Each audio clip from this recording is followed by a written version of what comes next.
hadirin dan kepada seluruh penuntut ilmu yang hadir dan berkumpul pada kesempatan siang kali ini. Semoga Allah senantiasa memberikan kepada kita dua karunia besar, di mana tidak setiap muslim mendapatkan dua karunia besar ini di dalam perjalanan hidupnya. Maka kata Imam Ibnu Qayyim di dalam kitabnya I'lamul Muwaqqi'in, ada dua karunia besar yang apabila seseorang telah memperoleh dan telah mendapatkan, maka dia telah mendapatkan dua perkara yang menyelamatkan dia dari kesesatan Yahudi dan kesesatan Nasara. Dua karunia besar itu, yang pertama adalah sihatul faham, bahwasanya ketika seorang muslim itu mendapatkan pemahaman yang benar di dalam kehidupan dia beragama, pemahaman sebagaimana yang diajarkan oleh baginda Nabi SAW, maka dia telah mendapatkan karunia yang besar setelah kehidupan dia berislam. Karena tidak setiap orang yang telah menjadi muslim dia mendapatkan pemahaman yang benar. Ada mereka yang beragama Islam tetapi tersengat dengan kemunafikan, tersengat dengan kesyirikan. Maka sesungguhnya siapapun yang telah mendapatkan pemahaman yang benar, dia telah mendapatkan karunia besar dalam kehidupan sebagai umatnya Nabi Muhammad. Karunia yang kedua yaitu karunia hati yang senantiasa ikhlas, husnul qasdi, bahwasanya tidak ada yang dia inginkan di dalam perjalanan hidupnya, tidaklah dia bertutur kata, tidaklah dia bertindak, tidaklah dia bersikap kecuali hanya karena mengharapkan ridhanya Allah dalam setiap perjalanan hidupnya. Dunia tidak pernah mampu menggodanya untuk menjadi niatan dan tujuan di dalam setiap perkataan dan perbuatan. Pujian manusia tidak pernah menggelincirkan dia supaya menjadikan Allah tetap menjadi tujuan terbesar di dalam hidupnya. Dan sesungguhnya siapapun yang mendapatkan husnul qasdi, pemahaman yang benar, maka itu merupakan karunia kedua, yang merupakan karunia besar yang Allah tidak berikan kepada setiap orang. Ada di antara manusia mendapatkan pemahaman yang benar, tetapi tidak diberikan hati yang ikhlas. Ada pula yang mendapatkan hati yang ikhlas, tetapi tidak mendapatkan pemahaman yang benar. Dan itulah yang menjadikan kita tidak ada permohonan terbaik setelah kita memohon supaya kita diberikan oleh Allah keimanan, kecuali kita memohon kepadanya. Semoga Allah memberikan kepada kita pemahaman yang benar, dan Allah memberikan kepada kita pula anugerah hati yang ikhlas di dalam kita menjalani perjalanan kehidupan kita. Inilah dua perkara yang senantiasa kita berdoa dan saling mendoakan. Doakan kami sebagai para guru, semoga kami mendapatkan pemahaman yang benar, dan semoga kami senantiasa memiliki hati yang ikhlas. Dan kita sebagai guru pun senantiasa harus mendoakan setiap para penuntut ilmu. Semoga para penuntut ilmu mendapatkan pemahaman yang benar dari setiap apa yang mereka pelajari. Dan semoga kita mendapatkan hati yang ikhlas. Sihatul faham wa husnul qasdi. Dua anugerah besar yang tidak setiap orang mendapatkan dua anugerah itu dan dua karunia itu di dalam perjalanan keislamannya. Semoga Allah menganugerahkan kepada kita sihatul faham, pemahaman yang benar, dan Allah memberikan kepada kita hati yang ikhlas setiap waktu dan setiap saatnya di dalam perjalanan hidup. Kelihatannya masih banyak yang mau masuk, masih cukup yang di belakang? Ya. Alhamdulillah, tentunya senantiasa kita menata kesyukuran kita kepada Allah atas setiap perjalanan kehidupan kita. Apapun kondisi dan keadaan yang sedang kita alami, semoga kita tidak pernah keluar dari lingkaran kesyukuran kita, dan tentunya tidak pernah keluar dari lingkaran keridhaan terhadap setiap peristiwa yang Allah berikan di dalam perjalanan hidup. Kondisi di luar memang tidak sesuai dengan apa yang tentunya sama-sama kita harapkan. Kondisi ekonomi kita banyak mendengar sedang lesu, tapi tentunya kita harus selalu mengerti bahwasanya kekhawatiran itu penyakit dan tidak ada obatnya kecuali mereka yang yakin kepada Allah ketika bertawakal dan senantiasa menata kesyukuran. Allah tidak mungkin meninggalkan seorang mukmin ketika orang mukmin ini senantiasa menyandarkan hidupnya itu hanya kepadanya, dan ketika mereka senantiasa menata kesyukuran di dalam perjalanan hidup. Tidak ada yang bisa menyelesaikan setiap masalah yang kita hadapi sebagai bagian dari satu keluarga ataupun satu masyarakat, kecuali yang menyelesaikan semua urusan kita itu hanyalah Allah, dengan kita senantiasa menata kesyukuran kita walaupun kondisi kesulitan yang kita dapatkan. Yang menyelesaikan masalah yang ada pada negara ini bukan presiden, yang menyelesaikan masalah ekonomi bukan menteri keuangan, tetapi yang bisa menyelesaikan setiap masalah besar yang kita hadapi semata-mata adalah karena Allah. Janganlah harapan kita kepada seseorang melupakan sandaran kita yang paling besar, dan sandaran yang paling besar itu hanyalah kepada Allah. Kondisi memang semakin berat, Semoga ibu-ibu semakin memahami ini dan semakin mendoakan suaminya supaya suaminya selalu istiqomah ketika mencarikan rezeki yang halal, dan kita sebagai istrinya senantiasa mengkondisikan sebagai seorang istri yang senantiasa syukur dalam setiap kondisi dan keadaan. Kita harus yakin betul Allah tidak pernah meninggalkan mereka yang bersyukur, dan semoga kita bukan hanya bersyukur di waktu lapang, tapi juga kita berlatih menempa hati kita supaya kita bersyukur di waktu kita mendapatkan kesempitan. Rasulullah mengatakan di dalam salah satu riwayat yang sangat indah, fa innal mu'min la yafrahu bil bala kama yafrahu ahadukum birraha. Ada di antara orang mukmin yang keimanannya itu luar biasa. Mereka beriman dan mereka bergembira, bukan hanya ketika mendapatkan kegembiraan dan kelapangan. Mereka bergembira ketika mendapatkan ujian, karena mereka tahu di balik ujian itu ada banyak sekali kebaikan yang sedang Allah kirimkan. Sebagaimana orang yang lemah iman, yang senang ketika mendapatkan tambahan harta. Bersyukur ketika mendapatkan kelapangan itu sangatlah indah, tetapi bersyukur ketika kita mendapatkan musibah dan ketika mendapatkan ujian sangatlah istimewa. Dan semoga kita bukan hanya bersyukur di waktu kita lapang, tapi kita bersyukur pula walaupun dalam kondisi yang berat dan dalam kondisi yang sulit. Ibu-ibu tolong menjalankan perannya dan menjalankan fungsinya menenangkan hati suaminya, bahwasanya di tengah kondisi yang tidak menentu pada kondisi ekonomi, seorang istri senantiasa tidak pernah bosan mengingatkan ke telinga suaminya, kami kuat dengan rasa lapar, tapi kami tidak akan kuat dengan api neraka yang kamu bawa. Supaya suami kita, anak-anak kita, laki-laki, mereka senantiasa ingat bahwasanya kewajiban mereka bukan memberikan kecukupan pada harta yang haram, tapi kewajiban mereka adalah mengambil harta yang halal supaya bisa menjadi nilai kecukupan dan nilai keberkahan. Harus dikuatkan hatinya setiap waktunya, diingatkan suaminya setiap saatnya, dirangkul, diberikan senyuman ketika sang suami kita pulang. Karena terus terang saya mengatakan kondisi di luar banyak sekali yang sedang struggling dan banyak sekali yang sedang luar biasa berjuang untuk mendapatkan ekonomi pada setiap kebutuhan yang dimiliki oleh keluarganya. Semoga setiap laki-laki, setiap mereka mendapatkan seorang istri yang memberikan ketenangan, maka sang suami senantiasa fokus untuk mengambil harta yang haram, dan mereka tegas untuk menolak yang haram, dan mereka mengambil yang halal dan tegas untuk menolak yang haram. Ada sebuah kisah nyata, ibu-ibu dan bapak. Ada seorang ulama bernama Hasan Al-Basri. Hasan Al-Basri ini pernah menjumpai seorang pedagang yang sampai dia menggunakan 1001 cara untuk menjual dagangannya. Sampai dia bersumpah dengan sumpah menyebut nama Allah hanya untuk berdusta supaya dagangannya laku dan supaya dagangannya laris. Maka ketika Hasan Al-Basri melihatnya, Hasan Al-Basri berkata, seburuk-buruk pedagang adalah mereka yang rela bersumpah demi Allah hanya untuk melariskan barang dagangannya. Tidak lama setelah itu, beberapa tahun kemudian, beliau berjumpa kembali dengan pedagang tersebut dengan kondisi yang jauh berbeda dengan kondisi sebelumnya. Pedagang itu sudah berubah, pedagang itu lebih hanif, pedagang itu lebih hati-hati, tidak banyak bersumpah dan tidak banyak menggunakan kata-kata kosong ketika dia memperdagangkan dagangannya. Karena ada perubahan pada diri pedagang itu, Hasan Al-Basri lalu mengajaknya bicara dan mengajaknya untuk berdialog. Saya pernah menjumpaimu di sini beberapa tahun yang lalu, kamu menggunakan segala macam cara hanya untuk menjadikan daganganmu laku. Tapi kenapa hari ini aku jumpai kamu sangat berbeda dan bertolak belakang dengan beberapa tahun yang lalu? Hari ini aku jumpai kamu sangat hati-hati sekali. Ketika kamu berdagang, kamu tidak menggunakan sumpah, menggunakan nama Allah untuk memperjual belikan daganganmu. Kenapa ada perubahan pada dirimu? Lalu laki-laki itu berkata, beberapa tahun yang lalu aku punya istri yang tidak peduli apa yang aku cari. Istriku senantiasa menetapkan setiap waktunya saya harus membawa uang sekian untuk saya bawa pulang kepadanya.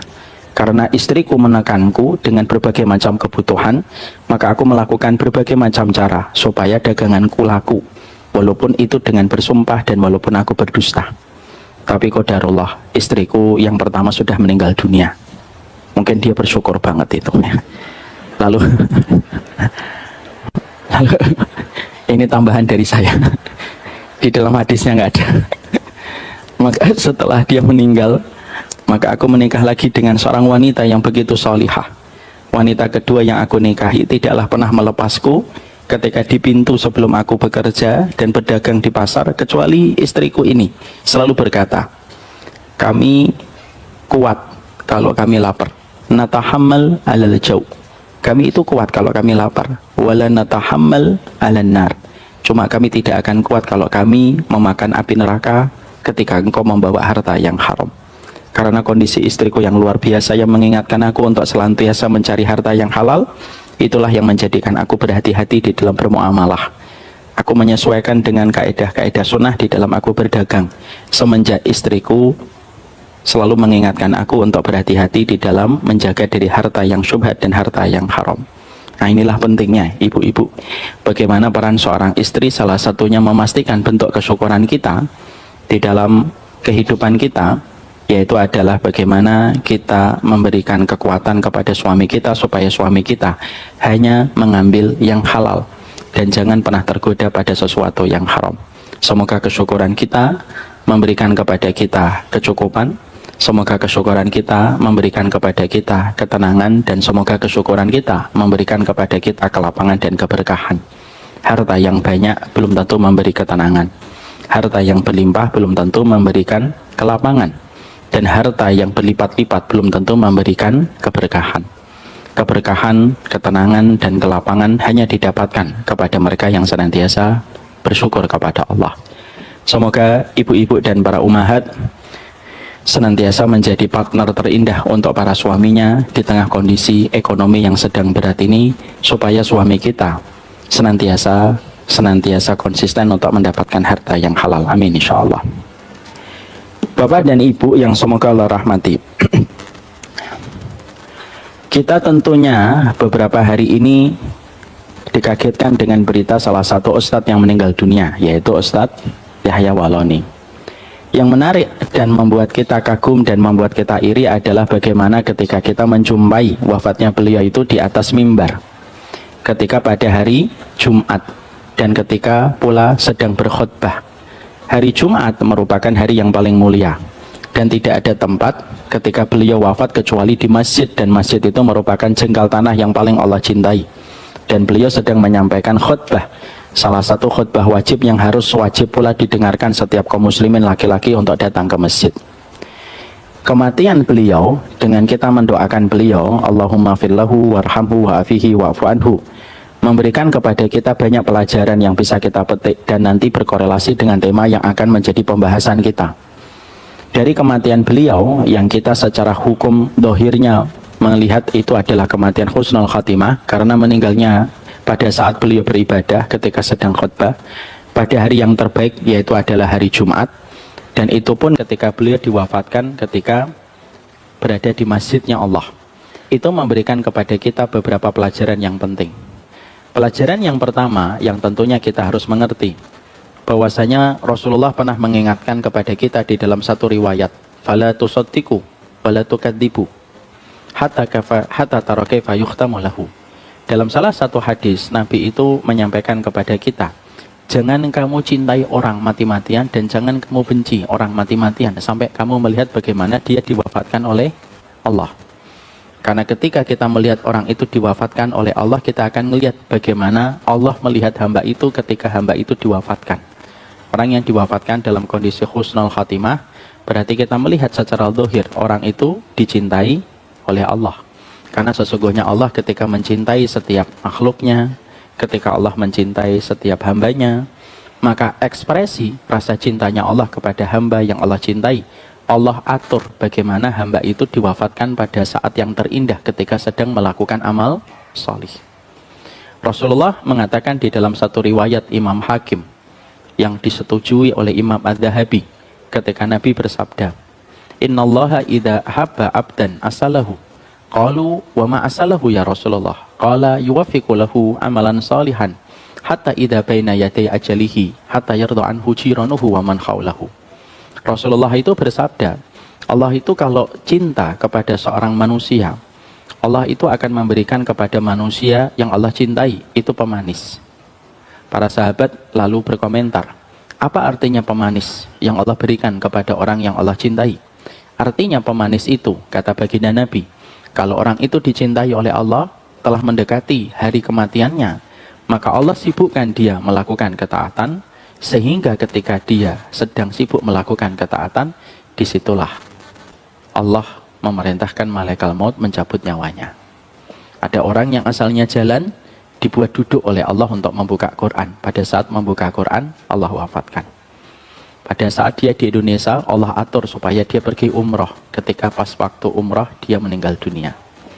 Ada orang ketika pada saat itu dia sholat malam, yang lain tertidur, Allah bangunkan. Sholat malam kamu.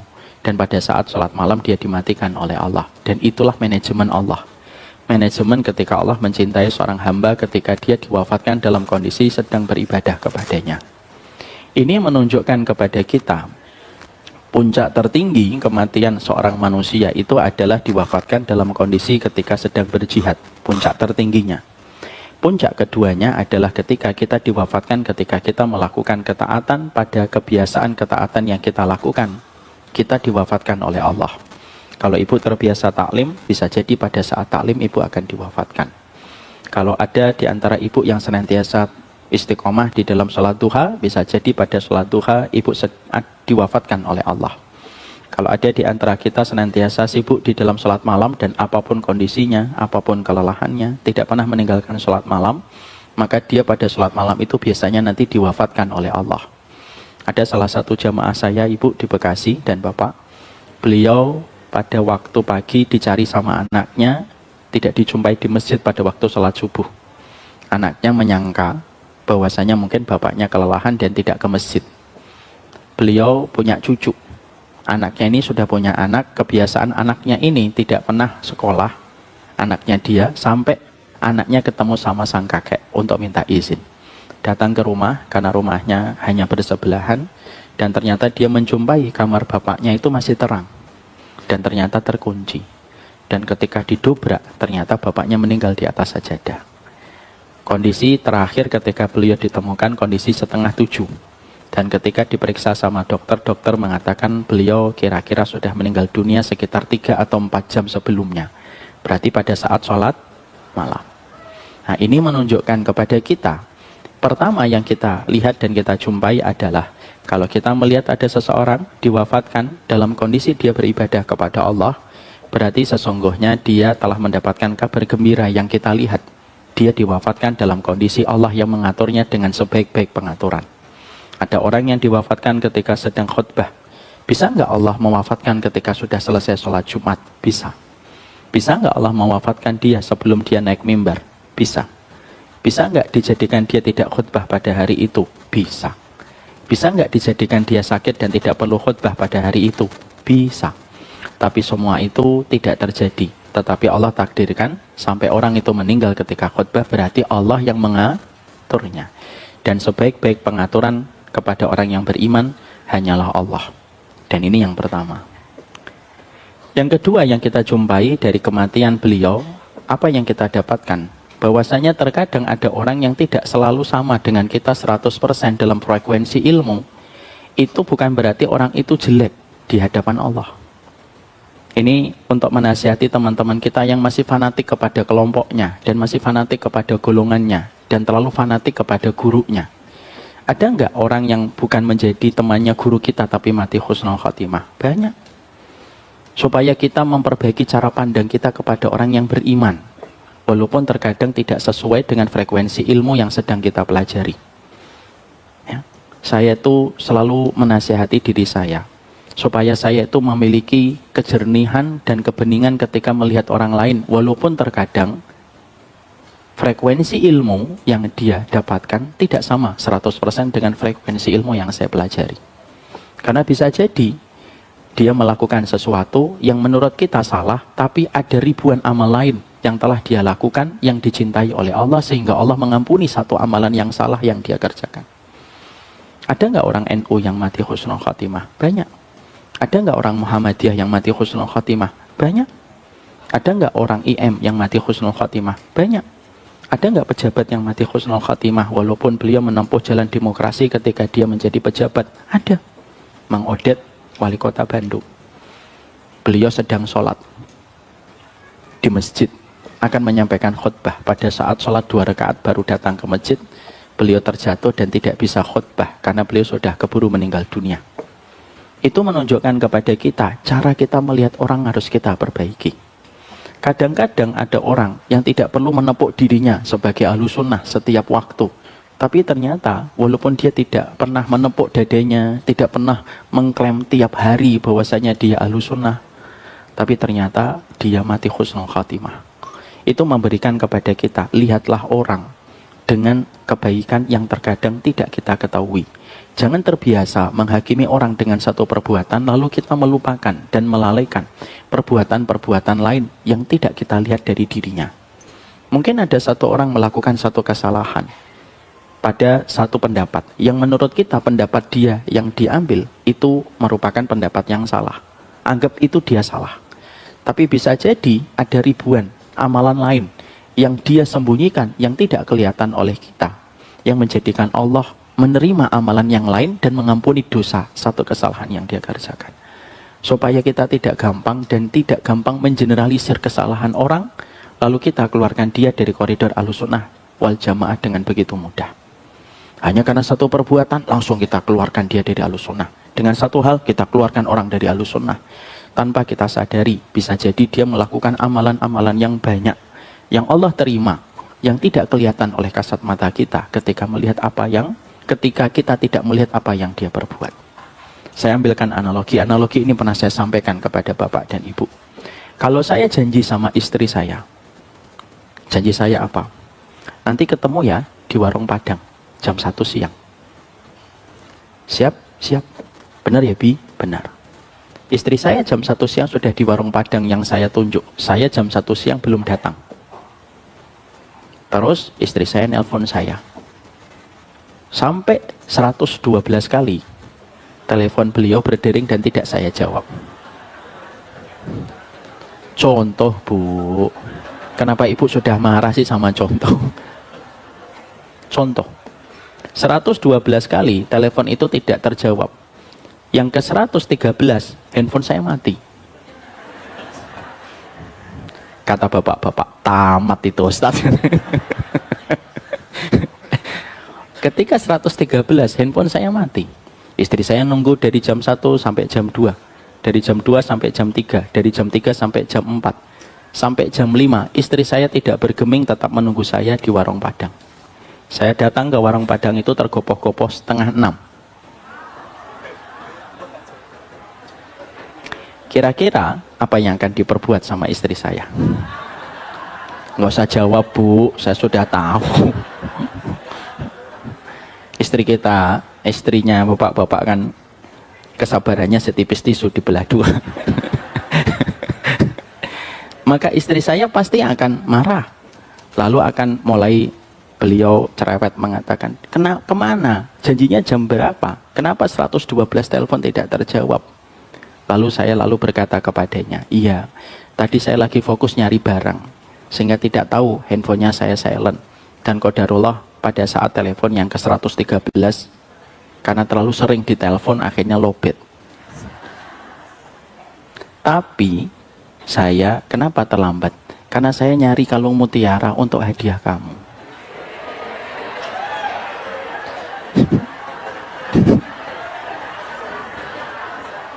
Tuh Pak, inilah tugas berat kita itu di sini nih. Baru aja tadi marah, langsung, wih, gitu kan. Semoga yang kayak gitu diampuni dosanya oleh Allah. Yang tadi, wih, semoga husnul khatimah. Saya membelikan kalung mutiara kepada kamu dan kamu perlu tahu, kalung mutiara ini harganya 1,3 miliar.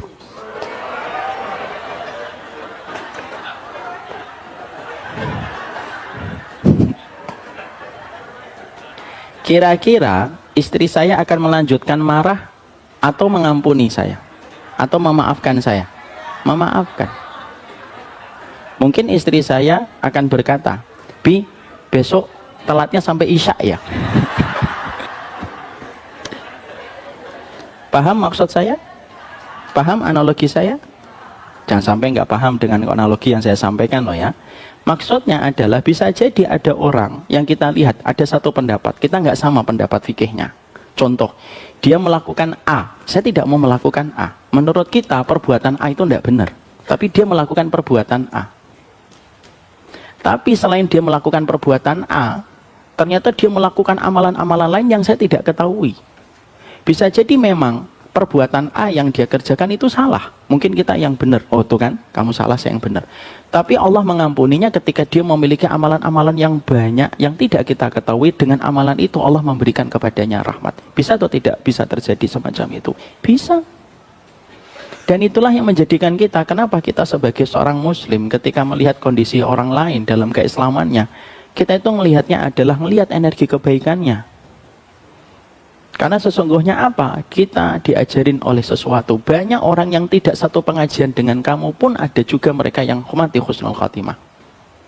Saya bukan orang NU, saya dari keluarga Muhammadiyah. Tapi apakah saya menutup mata banyak orang NU yang mati husnul khatimah? Banyak. Banyak atau tidak? Banyak.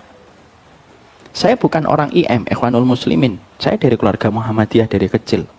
Tapi ada nggak orang IM yang mati husnul khatimah? Banyak. Yang ingin saya sampaikan kepada ibu dan bapak, kenapa sih kita ini dengan kita belajar menjadikan kita itu begitu mudah menyesatkan, lalu seakan-akan menutup kebaikan orang itu di hadapan Allah. Dan itulah yang menjadikan kita memahami dari kematian beliau kita belajar. Nomor 2, kadang ada ustadz yang kita tidak pernah belajar, kita nggak pernah dengar kajiannya, mungkin kita tidak cocok dengan penyampaiannya, tapi ternyata dia mati husnul khotimah. Terus mau apa kamu? Terus kita mau apa? Husnul khotimah nggak bisa dirubah. Tapi setidaknya dengan kematian itu menjadikan kita berpikir, ada orang yang terkadang tidak cocok sama kita, tapi bisa jadi dia mulia di sisi Allah. Sehingga akhirnya apa yang kita berikan, energi kebaikan yang kita berikan itu energi rahmat melihat umatnya Rasulullah Sallallahu Alaihi Wasallam. Ambil pendapat paling kuat sesuai dengan dalil. Ambil pendapat yang paling kuat yang diwariskan para ulama ahlu sunnah. Tapi bukan berarti kita mengambil energi kebencian yang terlalu membabi buta kepada umatnya Rasulullah Sallallahu Alaihi Wasallam. Itu yang kedua. Yang ketiga, pelajaran apa yang kita peroleh dari kematian dan wafatnya beliau?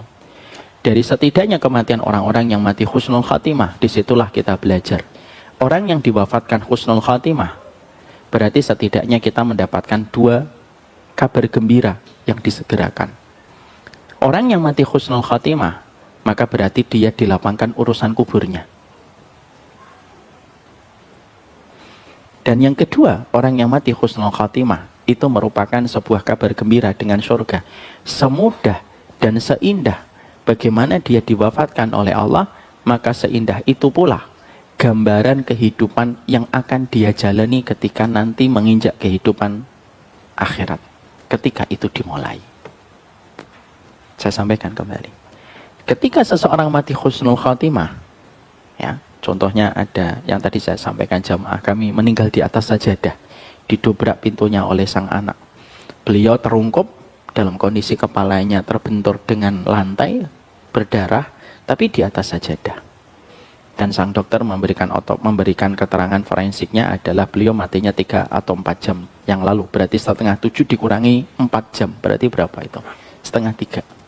Berarti sholat apa? Sholat asar atau sholat tahajud? Sholat tahajud. Ya.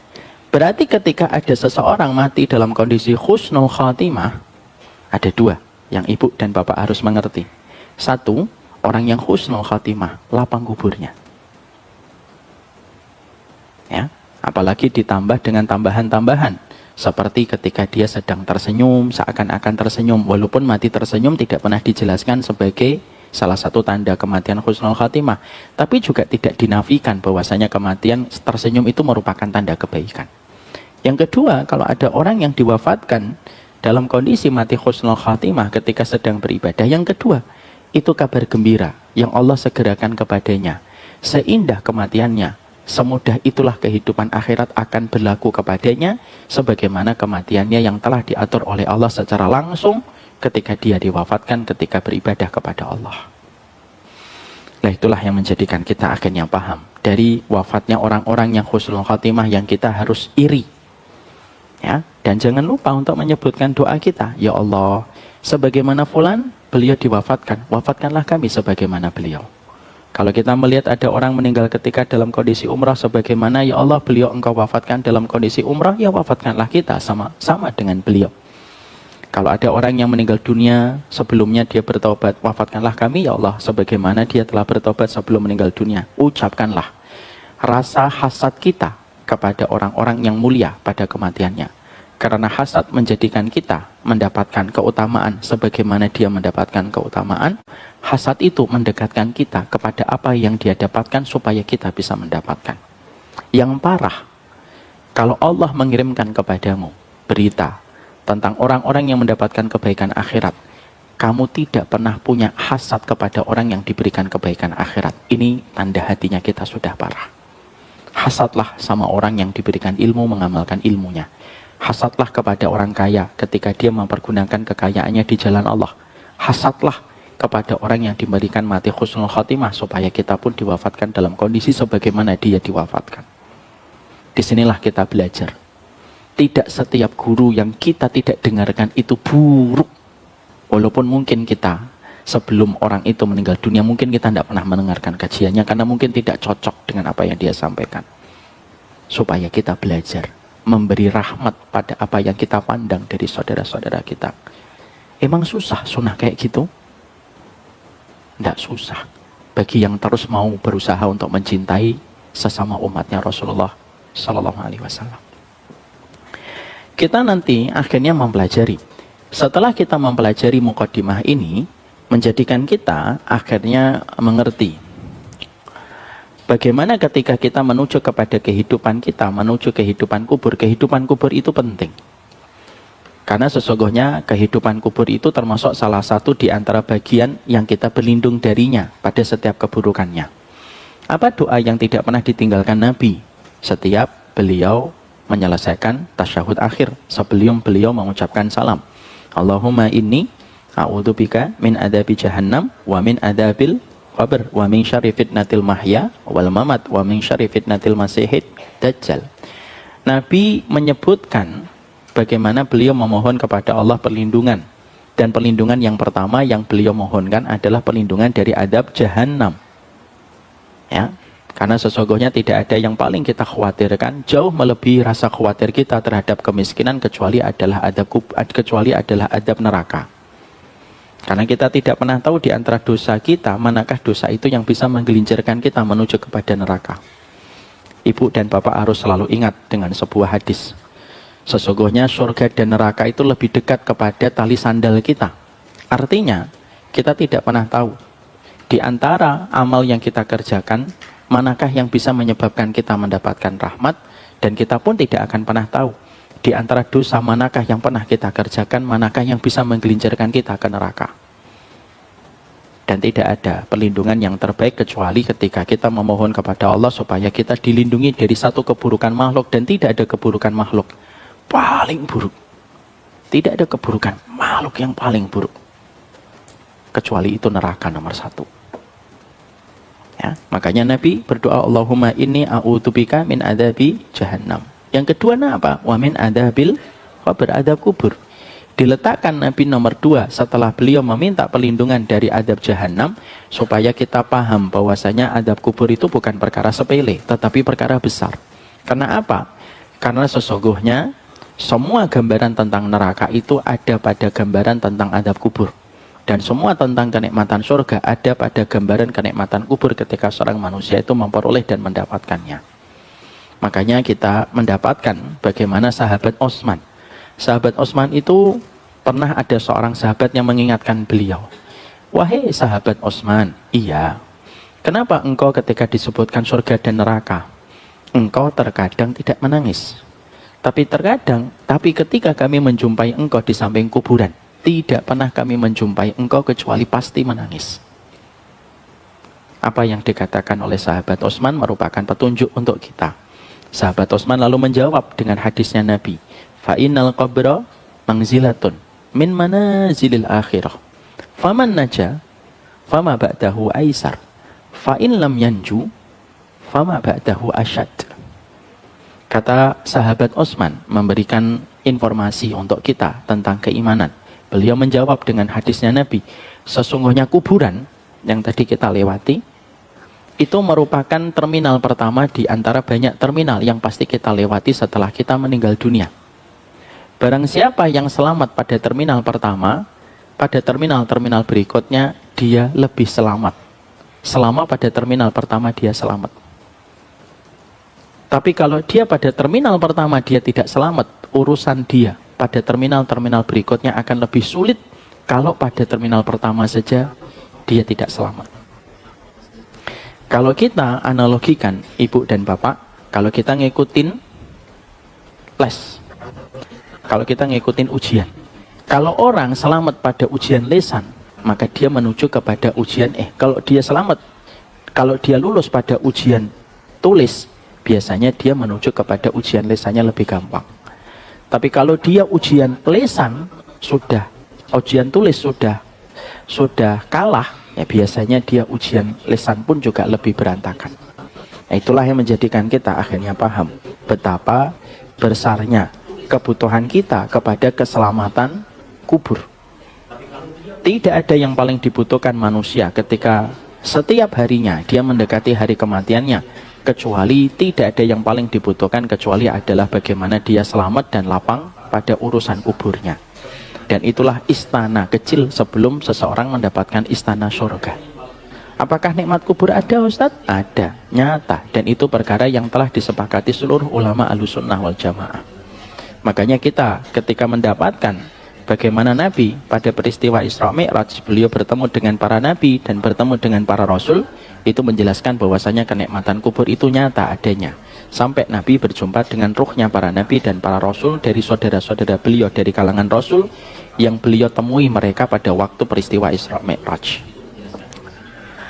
Sekarang mari kita fokus.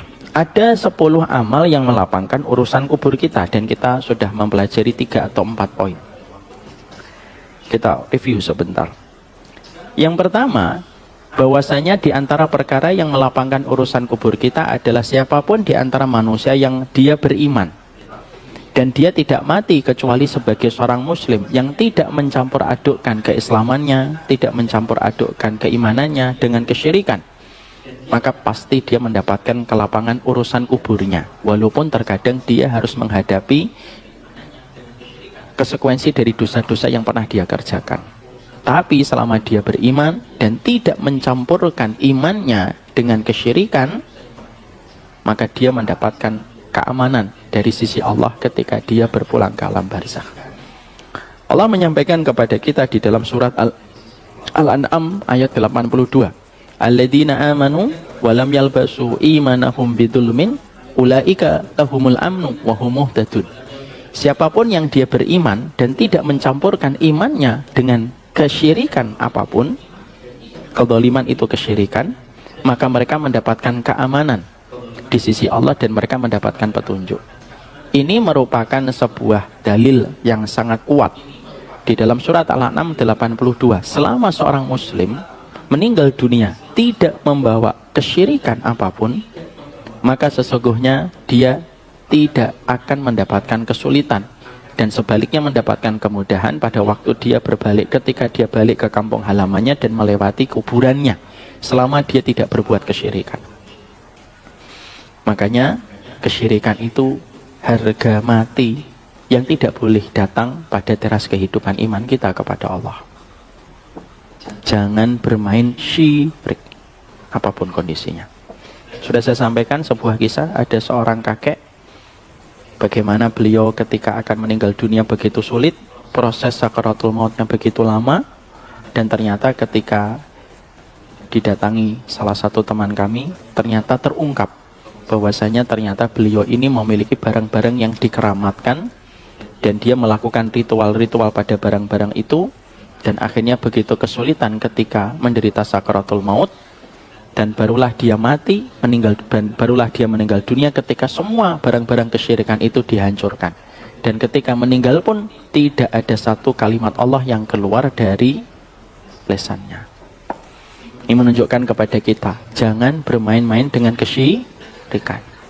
Dukun, ya, santet, semua perkara yang mengarah kepada kesyirikan itu pastikan tidak boleh hadir. Dan tidak ada perceraian yang kita harus lakukan dalam kehidupan kecuali kita bercerai dengan kesyirikan. Nabi pernah menjumpai seorang sahabat memakai gelang. Yang gelang itu dia bertumpu dan meyakini gelang itu bisa memberikan manfaat dan madarat sebagaimana Allah memberi manfaat dan madarat. Apa yang dikatakan oleh Nabi kepada sahabat itu ketika sahabat itu belum tahu kalau itu merupakan kesyirikan? Inza'ha wa in mutta ala dzalika ma aflahta abada. Cabut, buang gelang itu. Kalau kamu sampai mati membawa gelang itu, maka kamu tidak akan pernah beruntung selama-lamanya. Orang yang berbuat syirik, ibu dan bapak, bukan berarti dia pasti orang jahat. Bisa jadi ada orang yang berbuat syirik, tampaknya dia melakukan kebaikan. Tapi ketika dia melakukan kesyirikan, semua kebaikannya tidak akan pernah diterima sama Allah ketika hatinya sudah mendua kepada selain Allah. Abu Thalib orangnya baik, tapi beliau mendua kepada Allah dan kepada selain Allah. Ketika meninggal dunia, semua kebaikannya tidak ada satupun yang diterima oleh Allah. Visa kehidupan akhirat itu satu. Visanya itu keimanan yang tidak dicampurkan dengan kesyirikan. Ibu baik, punya paspor. Tapi kalau ibu syirik, tidak dapat visa. Buat apa punya paspor kalau tidak bisa mendapatkan visa ke negeri tertentu? Nggak bisa masuk kita. Ibu nggak bisa ngomong ke imigrasi, Pak, tolong dong dikasih visa. Saya suka ngaji di Betus Syakirin. Petugas imigrasinya bilang, nggak ada hubungannya. Visa kehidupan akhirat itu satu. Keimanan yang tidak tercampurkan dengan kesyirikan. Makanya maaf Bapak dan Ibu, kalau saya sering ditanya, Ustadz, apakah semua agama itu baik? Iya, semua agama itu baik. Tapi apakah semua agama itu benar? Tidak. Yang benar hanya satu, yaitu adalah Islam. Karena selain Islam, semuanya mengajarkan kesyirikan. Dalam kehidupan akhirat, tidak hanya butuh yang baik, tetapi butuh yang benar. Selama kita tidak masuk kepada Islam, maka kita tidak mendapatkan visa itu, walaupun kita melakukan kebaikan. Ibu pinter, dan kepintaran ibu secara IQ sama dengan kepintaran anak UI, tapi ibu tidak pernah mendaftar di UI walaupun IQ ibu dan IQ-nya bapak sama dengan anak UI, tapi tidak pernah mendaftar di UI. Ibu dan bapak tidak bisa menobatkan dirinya sebagai alumni UI ketika pakai jaket kuning. Bisa nggak? Kenapa kok pakai jaket kuning UI? IQ saya sama dengan anak UI. Saya bisa. Itu menjadikan kita harus paham. Saya sepakat. Semua agama baik. Tapi agama yang benar hanyalah satu. Dan agama yang benar itu mengajarkan kepada kita keimanan dengan tidak mencampurkan dengan kesyirikan. Syarat pertama dan mutlak yang tidak akan pernah bisa tergantikan sampai kapanpun. Iman tidak boleh bercampur dengan kesyirikan. Makanya sebelum kita berdoa untuk anak-anak kita, supaya anak kita tidak terjerumus kepada dosa zina, memastikan anak-anak kita berdoa kepada Allah supaya anak kita tidak tersengat dengan kesyirikan. Ada nggak profil selain Ali bin Abi Thalib, orang yang melakukan kesyirikan tetapi profilnya baik? Ada. Namanya siapa Ustadz? Abdullah bin Jud'an. Orang yang baik, tidak pernah memusuhi Nabi, tidak pernah memusuhi dan berkonfrontasi dengan para sahabat. Bukan hanya baik, tapi beliau pun sampai begitu memuliakan tamu. Saking baiknya, beliau tidak pernah mempergunakan perabot rumahnya untuk tamu dipakai untuk keluarganya. Jadi beliau siapkan perabot khusus untuk para tamu. Perabot untuk keluarganya sendiri. Dia tidak mau menggunakan perabot bekas keluarganya untuk menyambut tamu. Kita aja yang sudah ngaji lama aja nggak pernah punya gitu, ya nggak, tidak. Ya piring kita ya piringmu, piringmu piringku. Tapi ketika meninggal dunia, Abdullah bin Jud'an ini dalam kondisi masih melakukan kesyirikan. Para sahabat gempar. Gimana ini Abdullah bin Jud'an? Muslim, Pak, baik, tapi dia belum bersyahadat. Apakah kebaikannya diterima sama Allah? Maka mereka menitipkan pertanyaan itu melalui Ibunda Aisyah supaya ditanyakan kepada Nabi. Dan ketika ditanyakan kepada Nabi, gimana statusnya Abdullah bin Jud'an ya Rasulullah? Yukri doif, memuliakan tamu. Yafukul ani, suka membantu orang yang membutuhkan pertolongan. Wa yasilur rahim, dan dia menyambung tali silaturahmi dengan keluarga dekatnya. Illa annahu musyrikun, kecuali satu aja, dia masih musyrik. Apakah dia di surga atau di neraka? Maka Nabi langsung menjawab, finnar, dia berada di dalam neraka. Itu menjelaskan kepada kita, jangan sampai tersengat dengan kesyirikan. Ini sudah kita bahas. Yang kedua, jangan sampai kita memiliki apa perkara yang mendatangkan kelapangan dalam urusan kubur kita. Yang kedua, memiliki kemuliaan akhlak dengan kuat menjaga komitmen, tidak mendolimi orang lain. Ya. Ibu dan bapak, saya ambilkan sebuah contoh, sebuah dalil yang disampaikan oleh para ulama. Kalau ada seorang bapak, ada bapaknya di sini, rajin sholat tahajud, rajin puasa sunnah, rajin kajian, bahkan kajian libur pun dia datang. Misal, tetapi dia punya hutang dan dia lalai membayarkan hutangnya. Apakah ketika di dalam kubur dia merasakan kenikmatan kubur atau mendapatkan kemudahan kubur? Mendapatkan kesulitan kubur. Saya tidak mengatakan adab kubur, tapi mendapatkan kesulitan kubur. Kenapa? Karena Rasulullah bersabda, inna ruha mu'allaqatun bidainihi hatta yuqda dainuhu. Karena baginda Nabi bersabda, setiap ruh orang yang meninggal dunia, dia tergantung antara langit dan bumi. Tidak diterima oleh bumi, tidak dibukakan pintu langit untuknya ketika dia punya hutang sampai dia terbayarkan hutangnya. Kalau urusan hutang saja bisa membuat kesulitan barzah dan kesulitan kubur, apalagi perkara yang lebih berat daripada hutang. Contoh, menyakiti, mendolimi, menodai kehormatannya, itu lebih sesulit apa yang akan dirasakan oleh orang itu tepat ketika dia meninggal dunia. Semakin banyak orang yang kita dolimi dengan perkataan kita, dengan sikap kita, bisa jadi itu jauh lebih berat daripada perkara hutang. Yang kita semuanya sepakat hutang itu menjadikan seorang itu terletak di antara langit dan bumi gara-gara hutang. Padahal persoalan kehormatan itu jauh lebih mahal daripada persoalan harta. Dan seluruh ulama sepakat, dan seluruh manusia sepakat tentang kehormatan dirinya itu mahal. Itulah yang dijadikan kias ataupun analogi. Kalau hutangmu kepada saya menjadikan kamu tersiksa, menjadikan kamu tergantung antara langit dan bumi, langit tidak membuka pintunya dan bumi tidak membukakan lahannya untuk ruh yang mendapatkan utang sampai dia dibayarkan, maka yang lebih berat daripada hutang itu adalah kedoliman. Karena hutang itu tidak kedoliman ketika kita di dunia. Hutang itu mubah. Padahal kedoliman, clear, kedoliman itu tidak boleh. Jangan nyakitin orang.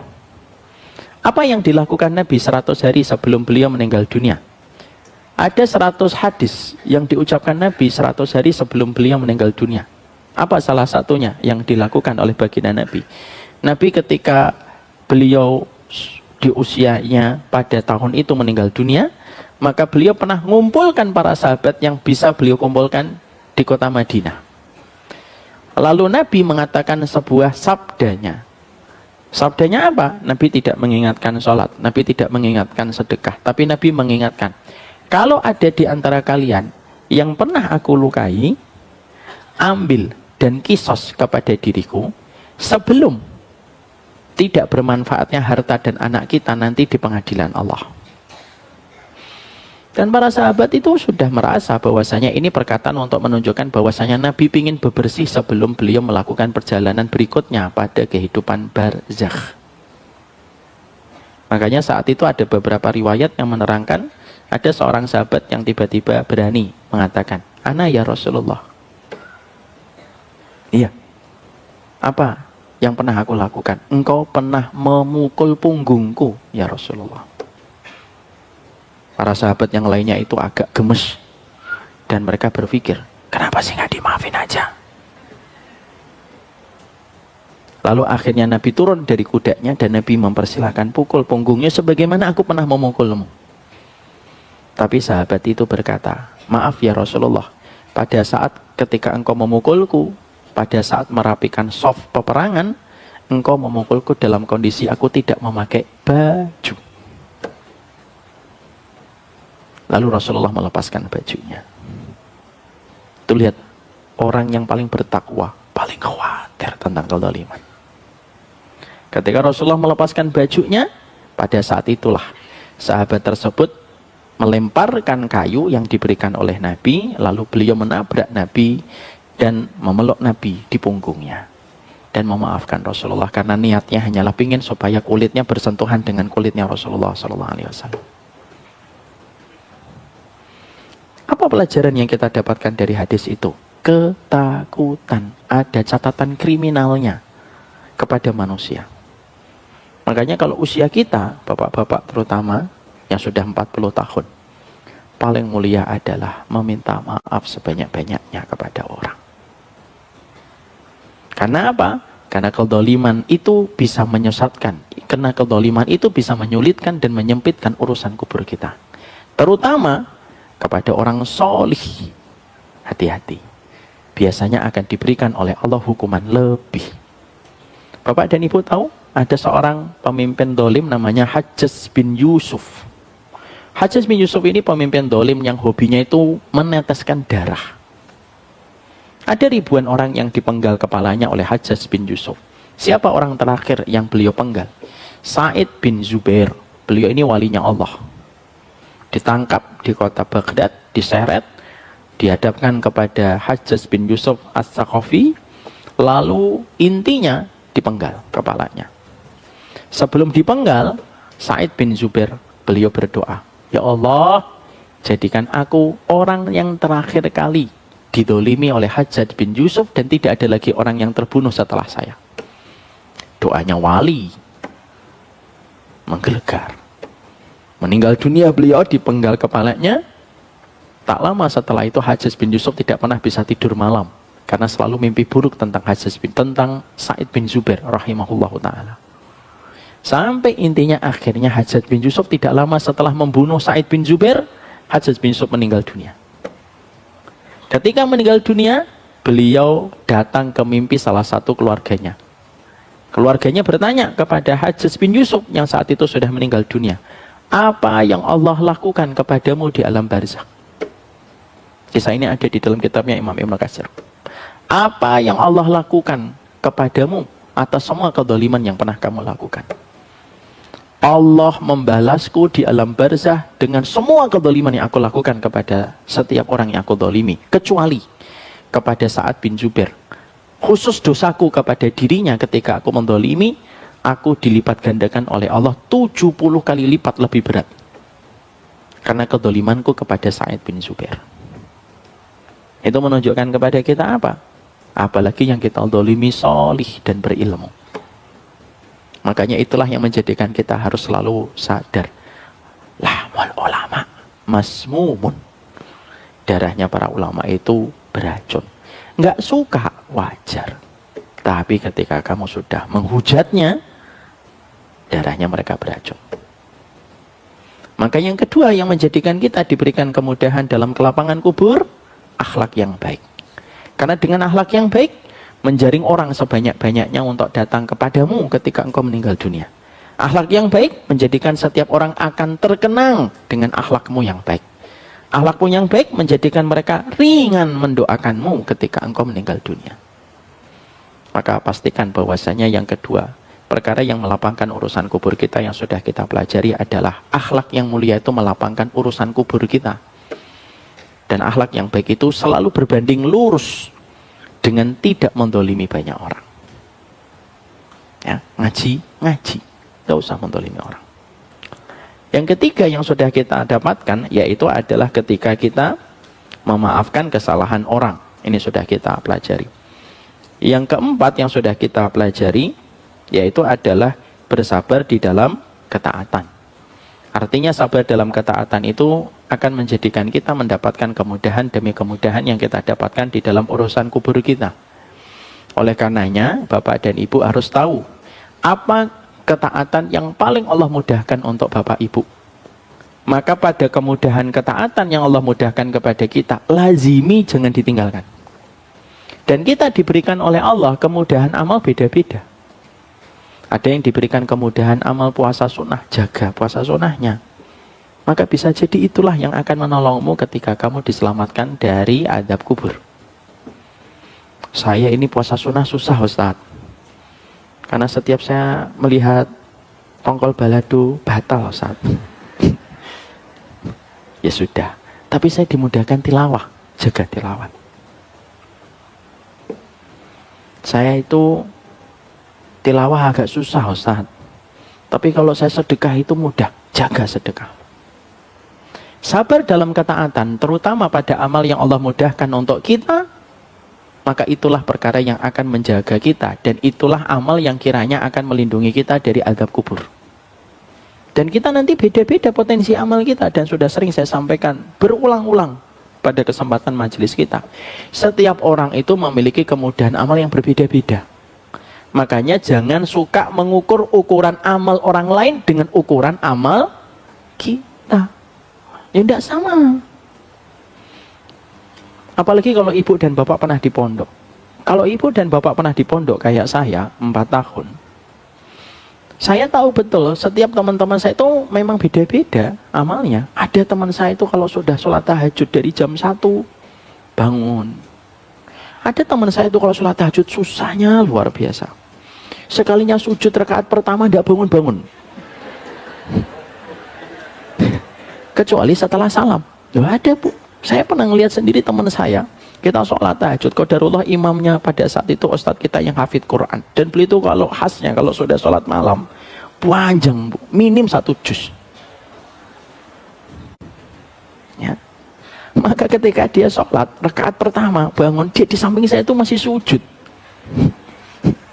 Saya ngeliatin enak banget ya dia. Dan ketika salam, ya kan, assalamualaikum, dia bangun tanpa merasa bersalah. Allahu Akbar, assalamualaikum.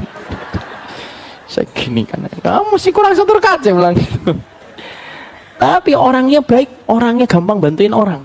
Padahal sholat malam ya itu kualitasnya. Tapi kalau dia sedang mendapati temannya ada kesulitan, dia yang pertama kali bantu.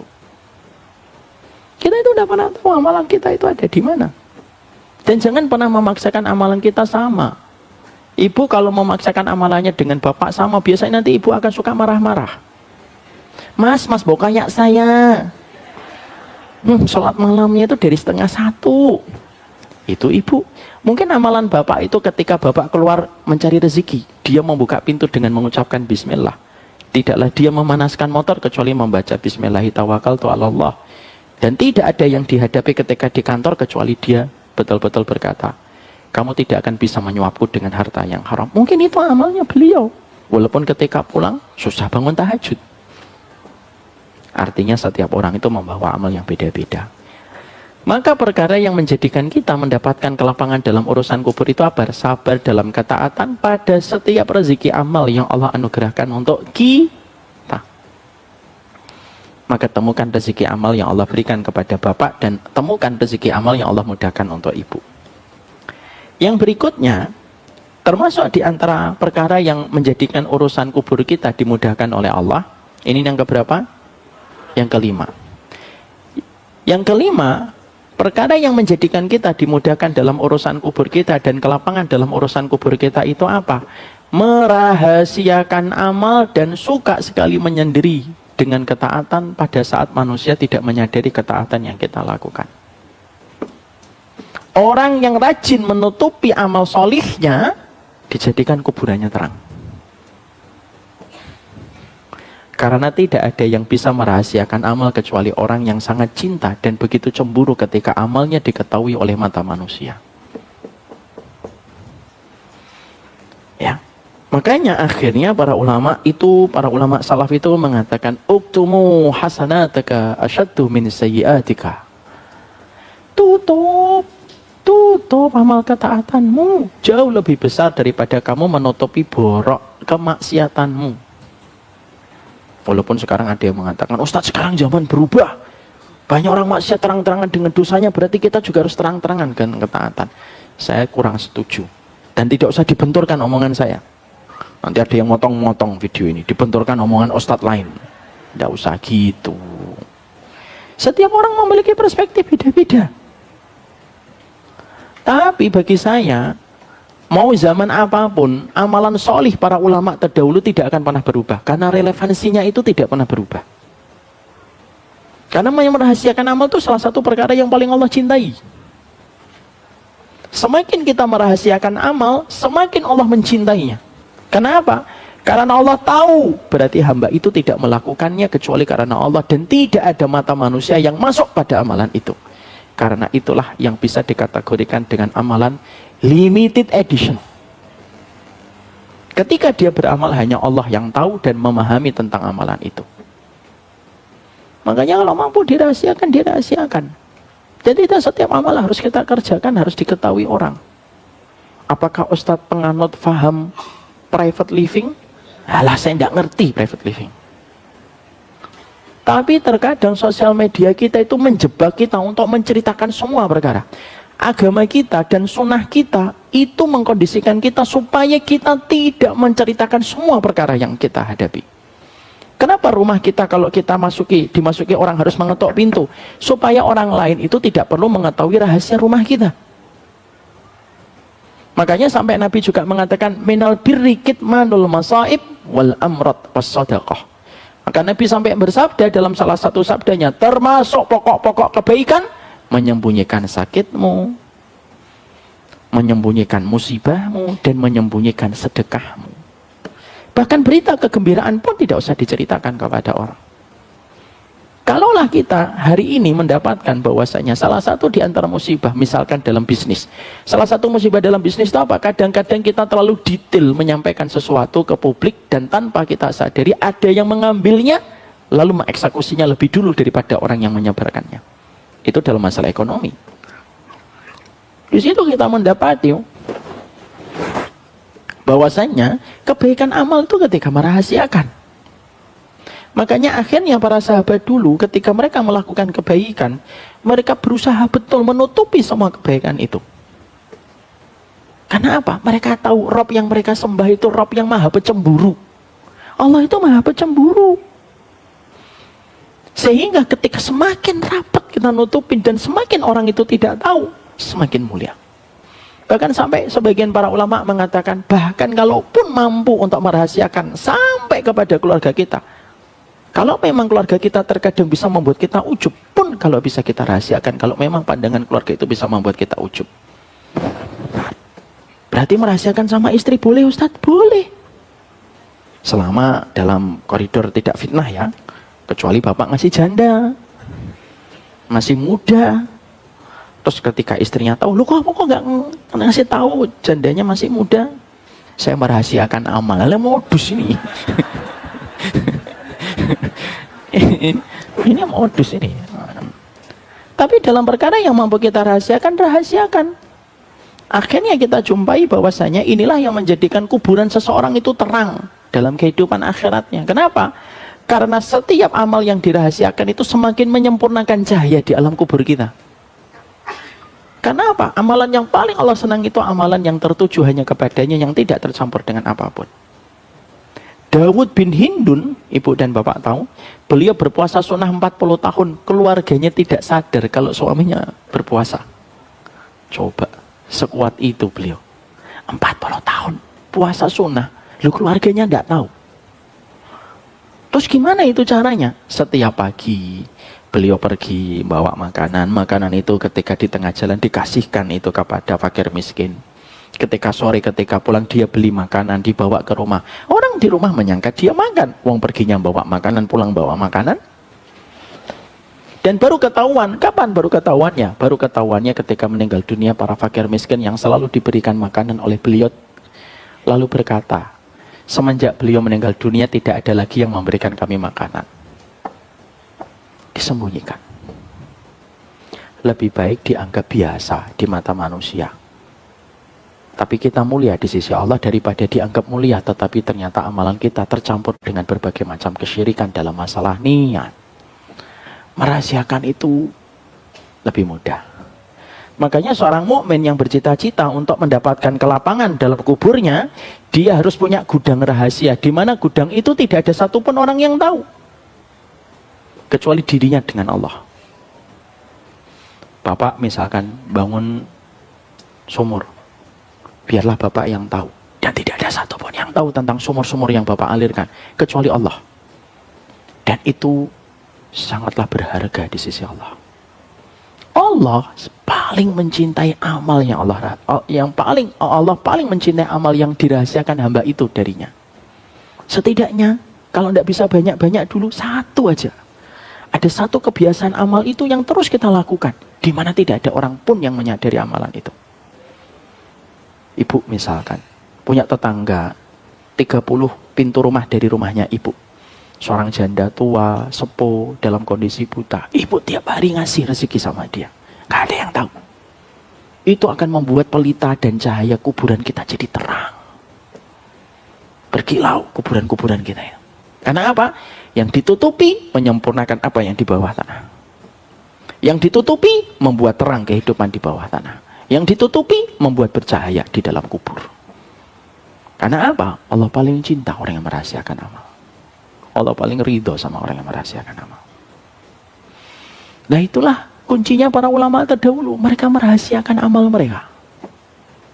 Maka itulah yang menjadikan Umar bin Khattab pernah marah kepada sahabat Tolhah. Kenapa beliau marah sama sahabat Tolhah? Umar bin Khattab mengendap-endap malam, malah diikuti sama Tolhah. Ngapain kamu ngikutin aku? Sudah pergi sono. Ya? Diikutin kamera, Ustaz. Gak ada kamera saat itu.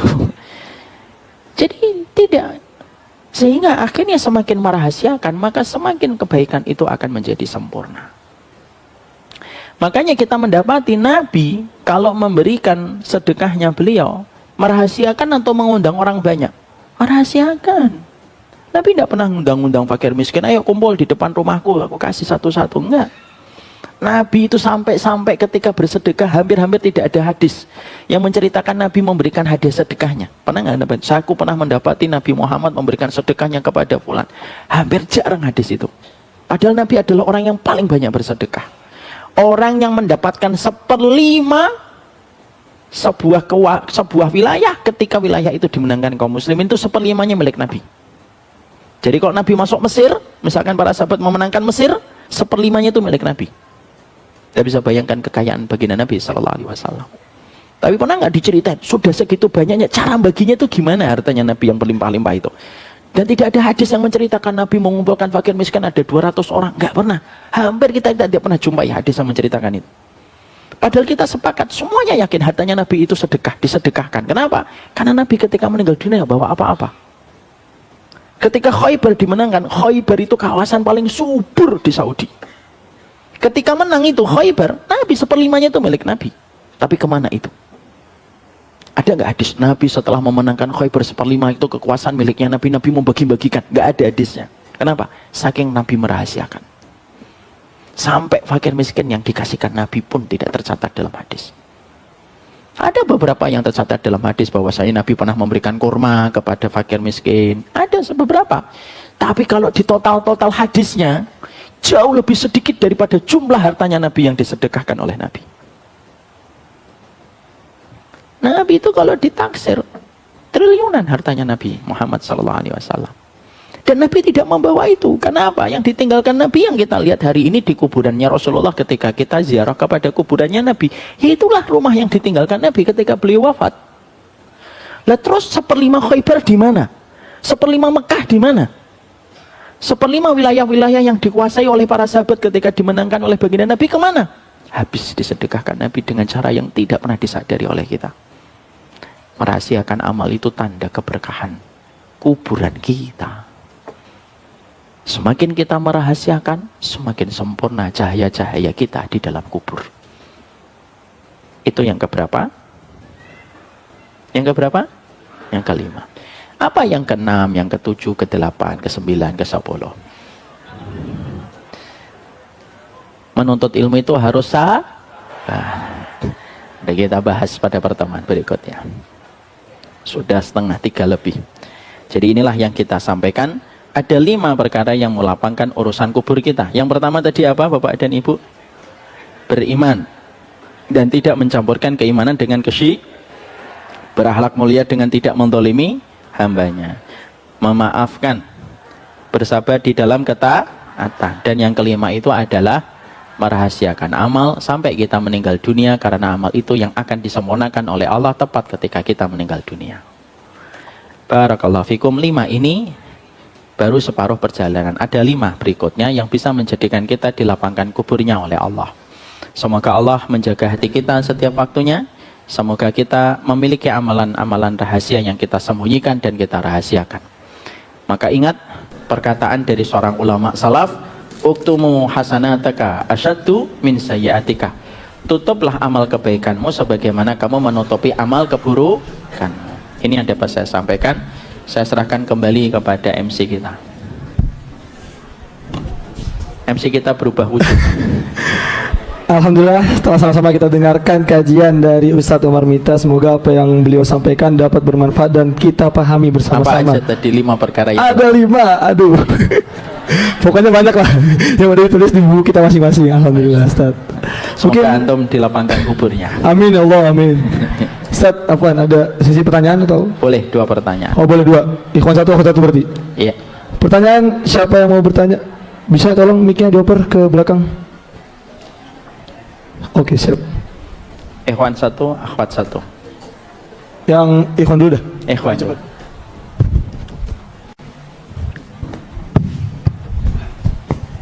Assalamualaikum Ustaz. Assalamualaikum warahmatullahi wabarakatuh. Terkait dengan husnul khatimah. Iya Pak.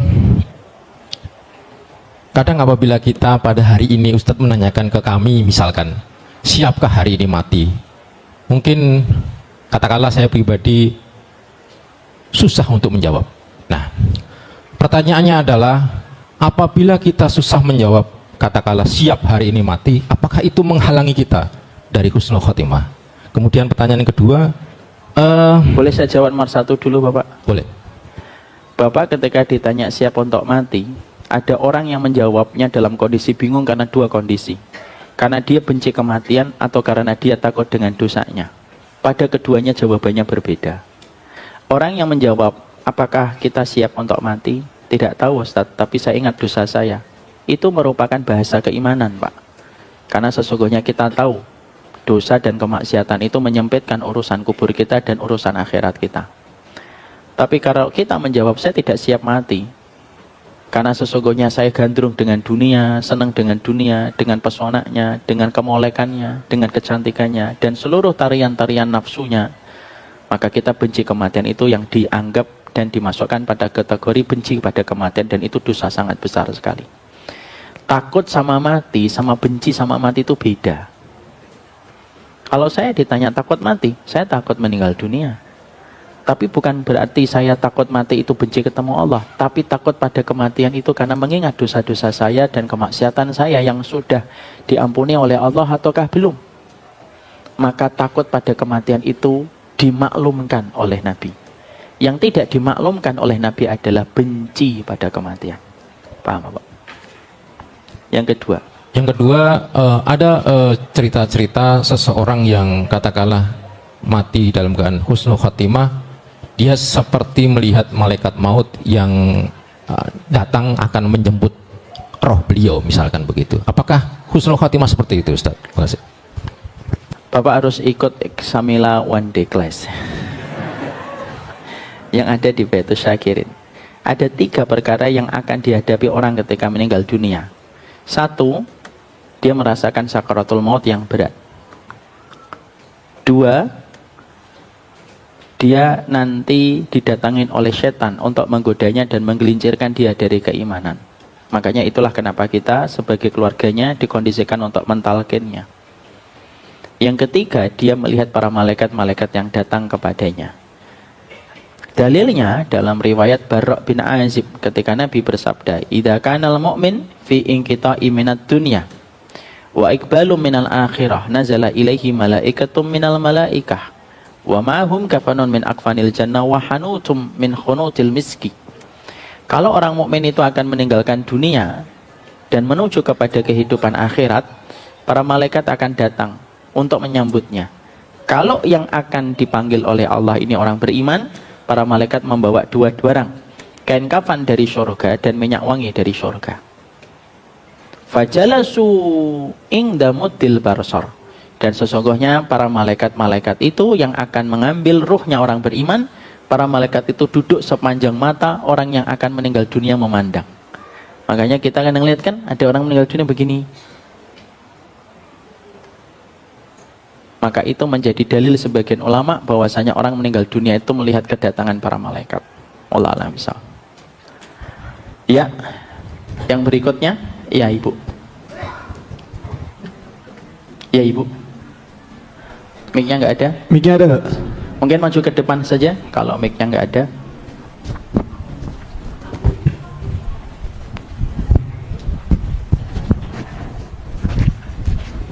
Itu Mas yang di tengah. Ya, silakan Ibu. Punten Ibu.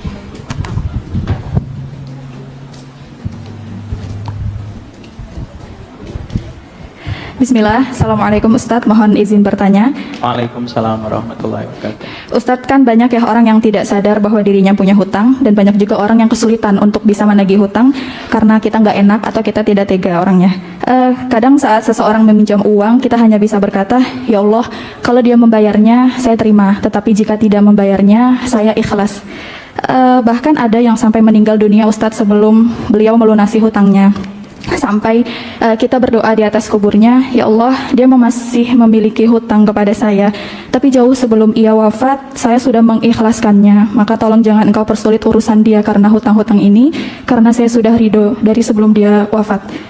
Pertanyaannya Ustadz, untuk orang-orang yang tidak bisa atau tidak tega, tidak enakan untuk menagih hutang, apakah diperbolehkan jika kita tidak mengingatkan si penghutang karena kita tidak enak? Lalu bagaimana sebaiknya sikap yang benar dalam hal ini? Mohon nasihat dan arahannya Ustaz. Terima kasih. Assalamualaikum warahmatullahi wabarakatuh. Waalaikumsalam warahmatullahi wabarakatuh. Sebelum diserahkan mic-nya, saya tanya sama Umu. Iya Ustaz. Ketika ada perasaan sungkan untuk menagihnya, Iya. itu orang yang memberikan kepadanya hutang, pingin hutangnya dibayar atau ikhlas kalau hutangnya tidak dibayarkan? Jadi kalau ada yang minjem, kadang kita mikirnya gini sih, kalau dibayar saya terima, tapi kalau tidak dibayar ya saya ikhlas dan tidak berniat untuk menagih juga sebetulnya. Berarti sudah selesai. Oh berarti enggak. Oh enggak, kan tadi Ustadz katanya kan hutang itu kan akan memberatkan si Bapak-bapak penghutang hutang gitu. sama beliau. Udah selesai kalau dibayarkan kita terima, kalau tidak dibayarkan ikhlas. Itu sudah ikhlas, ya atau tidak? Coba mari kita bedah kalimatnya. Tapi Ustadz, kalau misalnya sebentar, oh, iya. saya gurunya ini di sini. Oh iya Afwan. Saya bedah kalimatnya. Coba tolong saya ini kan masalah bahasa aja. Kalau saya salah nanti dikoreksi. Kak, saya hutangin kamu. Dalam hati saya ngomong, kalau kamu bayar, alhamdulillah. Tidak bayar, tidak ada masalah. Saya ridho. Itu sebenarnya ridho atau tidak ridho? Ridho. Kenapa? Karena dia sudah mempersiapkan kalau tidak dibayar, itu sudah ridho. Kalau dalam hatinya, tapi ya saya sih pengennya dibayar, berarti belum ridho. Berarti tagih. Karena nagih hutang itu enggak apa-apa. Emang nagih hutang aib? Enggak. Nagih hutang itu menyelamatkan saudara kita dari sesuatu yang bisa menjauhkan dia dari surga. Dan kita harus mengingatkan, kecuali kita memang fokus. Hutang berapa Mas? Hutang 1 juta. Terus kita ngerasa, uang saya kan 3M, 1 juta ya dibayar, alhamdulillah. Enggak dibayar juga, enggak kerasa 3 miliar saya gitu. Maka sudah selesai. Itu berarti sudah ridho. Tapi ketika kita dalam kondisi pingin dibayar, sampaikan, mengingatkan, itu merupakan bagian dari sebuah kebaikan. Paham, Umu? Iya Ustaz, paham. Iya. Terima kasih Ustaz. Assalamualaikum warahmatullahi wabarakatuh. Jadi mau dibayar atau nggak mau dibayar? Dan saya ingatkan kepada beliau dan kepada kita, orang yang membebaskan utang itu palanya gede sekali. Tapi jangan dipakai sama orang yang mau hutang. Ustadz, iya, mau hutang 1 M Ustadz. Mau hutang 1 juta Ustadz.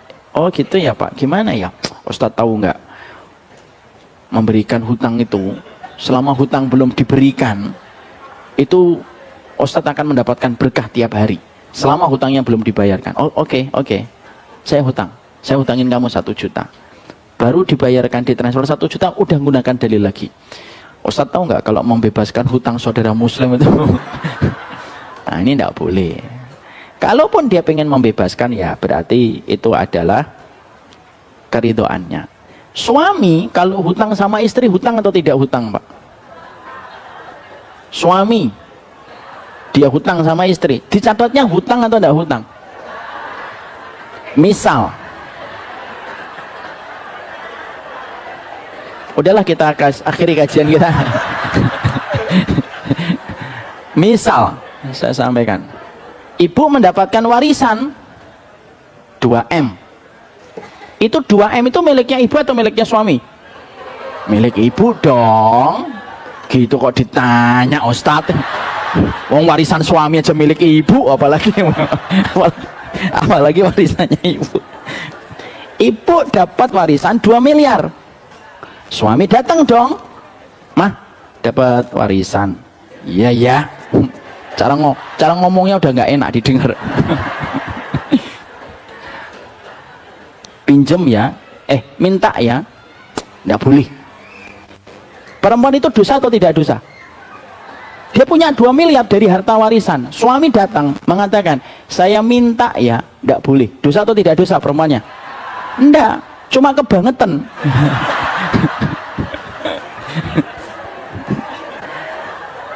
Bentar, belum selesai. Istri semacam itu kebangetan. Tapi kalau sudah nikah, ya mau apa lagi? Gitu. Tapi ketika akhirnya suami ngomong, saya pinjem ya, itu catatannya utang atau tidak utang? Utang. Kalau ternyata suaminya nanti terus meninggal gimana Ustadz? Masa jadi istri nggak mau untuk merelakan? Ya kalau pas saya lagi ingat kebaikannya saya ridhoi Ustadz. Tapi kalau lagi ingat kesalahannya saya nggak ridho, ya nggak bisa. Ya tetap itu utang. Ya, kalau istri kepada suami hutang atau tidak hutang? Enggak. Berat sekali saya ngomong ini. Mari kita akhiri, sebentar lagi mau hujan. Bahas hutang akan habis ada habisnya. Wassallallahu ala nabiyina Muhammad walhamdulillahirabbil alamin. Subhanakallahumma wa bihamdika asyhadu an la ilaha illa anta astaghfiruka wa atubu ilaik. Ibu-ibu dan bapak yang belum pernah ngikutin one day class melepas montok yang terakhir kalinya di Baitus Syakirin harus ikut. Karena ini akan memberikan banyak sekali perjalanan lengkap, terstruktur dari A sampai Z. Dari jam 9 sampai setengah 6 biasanya. Supaya kita betul-betul tahu bagaimana melepas orang yang kita cintai. Pertemuan one day class berikutnya di bulan apa? Saya lupa di bulan apa. Nanti biar nanti panitia yang akan men-sharekan. Pastikan untuk ikut di batch berikutnya. Wassallallahu ala nabiyina Muhammad walhamdulillahirabbil alamin. Assalamualaikum warahmatullahi wabarakatuh.